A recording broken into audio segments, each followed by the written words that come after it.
بسم اللہ الرحمن الرحیم۔ السلام علیکم ورحمۃ اللہ۔ اسلامک نالج پر مبنی سوال جواب کی ایمان افروز سیریز میں خوش آمدید۔ سوال نمبر 1، قرآن کریم نے الحاقہ یعنی الٹ پلٹ ہو جانے والا شہر کسے کہا ہے؟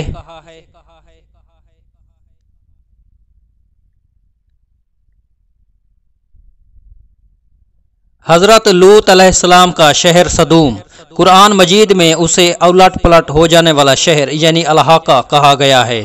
یہ شہر ملک شام میں صوبہ حمص کا ایک مشہور شہر تھا۔ اس شہر کے لوگوں کی بدکاریوں کی وجہ سے عذاب نازل ہوا اور اللہ تعالیٰ نے اس شہر کو الٹ پلٹ کر رکھ دیا۔ سوال نمبر 2، شہدائے کربلا کی تعداد کتنی ہے؟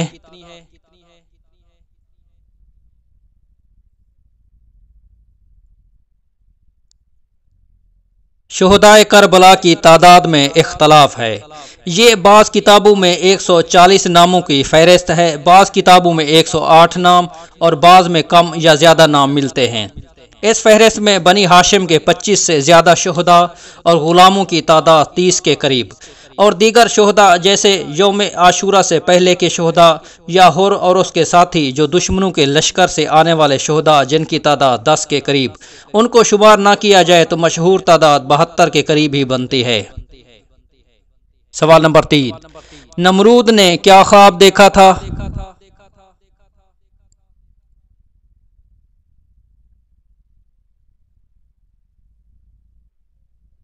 نمرود نے ایک رات یہ خواب دیکھا کہ ایک ستارہ نکلا اور اس کی روشنی میں چاند، سورج وغیرہ سارے ستارے بے نور ہو کر رہ گئے۔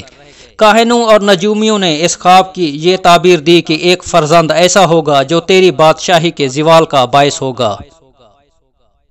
سوال نمبر 4، قرآن کریم میں کلیم اللہ کس نبی علیہ السلام کو کہا گیا ہے؟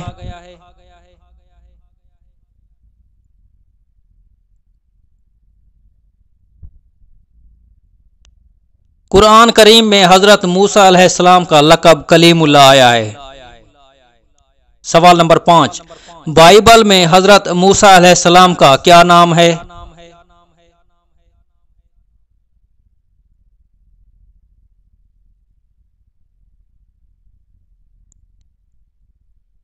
انگریزی بائبل میں حضرت موسیٰ علیہ السلام کا نام موسیس آیا ہے۔